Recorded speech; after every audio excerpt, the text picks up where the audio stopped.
Hello students, welcome back to my YouTube channel. ನಾನು ನಿಮಗೆ ಇವತ್ತಿನ ವಿಡಿಯೋದಲ್ಲಿ ಇಂಡಿಯನ್ ಅಕೌಂಟಿಂಗ್ ಸ್ಟ್ಯಾಂಡರ್ಡ್ 16ನಲ್ಲಿ ಪ್ಲಾಂಟ್ ಪ್ರಾಪರ್ಟಿ ಇಕ್ವಿಪ್ಮೆಂಟ್ ಪ್ರಾಬ್ಲಮ್ ಮಾಡಿಸ್ತಾ ಇದ್ದೀನಿ. ಕ್ವಶನ್ ಈ ಥರದಲ್ಲಿದೆ: legend limited acquired equipment, the price of equipment is ₹15 lakh.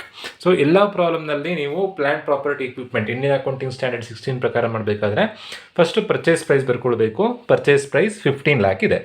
Purchase price ಬರ್ಕೊಂಡಾದ ನಂತರದಲ್ಲಿ ನೀವು ಡಿಸ್ಕೌಂಟನ್ನು ಕಳಿಬೇಕು. ಲೆಸ್ ಡಿಸ್ಕೌಂಟೆಲ್ಲ ಎರಡು ಥರ ಬರುತ್ತೆ. ಒಂದು ಟ್ರೇಡ್ ಡಿಸ್ಕೌಂಟ್, ಇನ್ನೊಂದು ಸೆಟಲ್ಮೆಂಟ್ ಡಿಸ್ಕೌಂಟ್. ಟ್ರೇಡ್ ಡಿಸ್ಕೌಂಟ್ ಕೊಟ್ಟಿದ್ದರೆ ಮಾತ್ರ ನೀವು ಡಿಸ್ಕೌಂಟನ್ನು ಕಳಿಬೇಕು. Settlement ಡಿಸ್ಕೌಂಟನ್ನು less ಮಾಡಲಿಕ್ಕಿಲ್ಲ. ಈ ಪ್ರಾಬ್ಲಮಲ್ಲಿ ಡಿಸ್ಕೌಂಟೇ ಕೊಡಲಿಲ್ಲ. ಅಲ್ಲಿಗೆ ಎಷ್ಟಾಗುತ್ತೆ? 15 lakh ಆಗುತ್ತೆ. 15 lakh ಮೈನಸ್ 0, 15 lakh. ದೆನ್ GSTಯನ್ನು ಕೆಲವೊಂದು ಪ್ರಾಬ್ಲಮ್ನಲ್ಲಿ ಆ್ಯಡ್ ಮಾಡಲಿಕ್ಕಿರುತ್ತೆ, ಕೆಲವೊಂದು ಪ್ರಾಬ್ಲಮ್ನಲ್ಲಿ ಲೆಸ್ ಮಾಡಲಿಕ್ಕಿರುತ್ತೆ.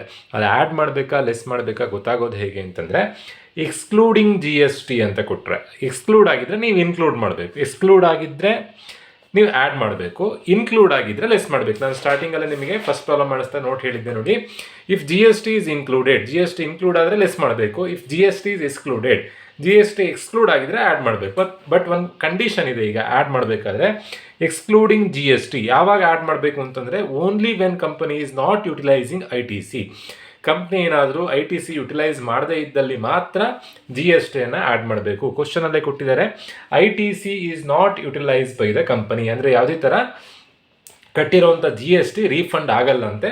ಸೊ ಹಾಗಾಗಿ ನಾವು ಪರ್ಚೇಸ್ ಪ್ರೈಸ್ಗೆ ನಾವು ಎಕ್ಸ್ಕ್ಲೂಡ್ ಆಗಿದೆ ಇನ್ಕ್ಲೂಡ್ ಮಾಡ್ಕೊಳ್ಬೇಕು. ಆ್ಯಡ್ GST ಯಾಕೆ ಆ್ಯಡ್ ಮಾಡ್ಕೊಳ್ತಿದ್ದೀವಿ ಅಂತಂದರೆ, ಅದು ರೀಫಂಡ್ ಆಗೋದಿಲ್ಲ. ಏನಕ್ಕೆ ಅಂದರೆ ಅವ್ರು ITC ಯುಟಿಲೈಸ್ ಮಾಡಲಿಲ್ಲ. ನೋಡಿ, ಇಲ್ಲಿ ನೀವು ಗಮನಿಸ್ಬೋದು ನೋಟಲ್ಲಿ, ಯಾವಾಗ ಆ್ಯಡ್ ಮಾಡಬೇಕು? When company is not utilising ITC.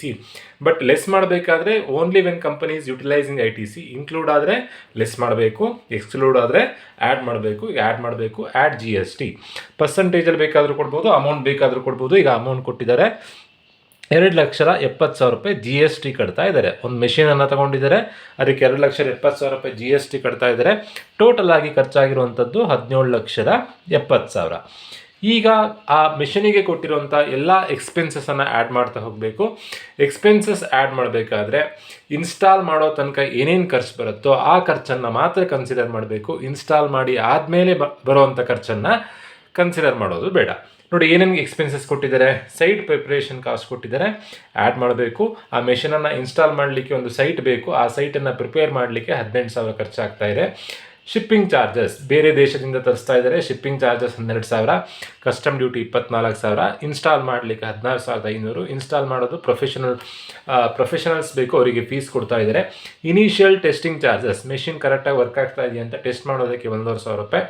Cost of dismantling and removing the item, ಬೇಕಾಗಿರೋ ಐಟಮನ್ನು ಆ್ಯಡ್ ಮಾಡಲಿಕ್ಕೆ ಅಥವಾ ರಿಮೂವ್ ಮಾಡಲಿಕ್ಕೆ ₹3,000 ಖರ್ಚಾಗ್ತಾ ಇದೆ. Clearing the spare parts after the equipment was put in to use, ಎಕ್ವಿಪ್ಮೆಂಟನ್ನು ಯೂಸ್ ಮಾಡಿ ಆದಮೇಲೆ ಅದನ್ನು ಕ್ಲಿಯರಿಂಗ್ ಮಾಡಲಿಕ್ಕೆ, ಸ್ಪೇರ್ ಪಾರ್ಟ್ಸನ್ನು ಕ್ಲೀನ್ ಮಾಡಲಿಕ್ಕೆ ₹6,500 ಖರ್ಚಾಗ್ತಾ ಇದೆಯಂತೆ. ಇದನ್ನು ಇನ್ಸ್ಟಾಲ್ ಮಾಡಿ ಆದಮೇಲೆ ಬರುವಂಥ ಖರ್ಚು. ಸೊ ಹಾಗಾಗಿ ಈ ಎಕ್ಸ್ಪೆನ್ಸಸನ್ನು ಕನ್ಸಿಡರ್ ಮಾಡೋದು ಬೇಡ. ಇನ್ಸ್ಟಾಲ್ ಮಾಡೋ ತನಕ, ಮಿಷಿನ್ ರನ್ ಆಗೋ ತನಕ ಏನೇನು ಖರ್ಚು ಬರುತ್ತೋ ಆ ಖರ್ಚನ್ನು ಮಾತ್ರ ಕನ್ಸಿಡರ್ ಮಾಡಬೇಕು. ಸೊ ಇವಿಷ್ಟು ಎಕ್ಸ್ಪೆನ್ಸಸನ್ನು ಇನ್ಕ್ಲೂಡ್ ಮಾಡಬೇಕು. ಕ್ಲಿಯರಿಂಗ್ ಚಾರ್ಜಸ್ಸನ್ನು ನಾನು ಸ್ಟಾರ್ಟಿಂಗಲ್ಲಿ ಫಾರ್ಮೆಟಲ್ಲಿ ಹೇಳಿದ್ದೆ, ಯಾವ್ದು ಇನ್ಕ್ಲೂಡ್ ಮಾಡಬಾರ್ದು. ಆ್ಯನ್ಯುವಲ್ ಮೇಂಟೆನೆನ್ಸ್ ಚಾರ್ಜಸ್ ಇನ್ಕ್ಲೂಡ್ ಮಾಡಬಾರ್ದು. Clearing charges, general overhead, relocation of staff. So ಹಾಗಾಗಿ ಇವಿಷ್ಟನ್ನು ಬಿಟ್ಟು ಇವಿಷ್ಟನ್ನು ಆ್ಯಡ್ ಮಾಡಬೇಕು. ಯಾವುದು ಕ್ಲಿಯರಿಂಗ್ ಚಾರ್ಜಸ್ ಒಂದನ್ನು ಬಿಟ್ಟು ಉಳಿದಿದ್ದೆಲ್ಲದನ್ನು ಆ್ಯಡ್ ಮಾಡಿದರೆ ಆಯಿತು. ಅದನ್ನೇ ನಾನಿಲ್ಲಿ ಬರ್ಕೊಳ್ತಾ ಇದ್ದೀನಿ.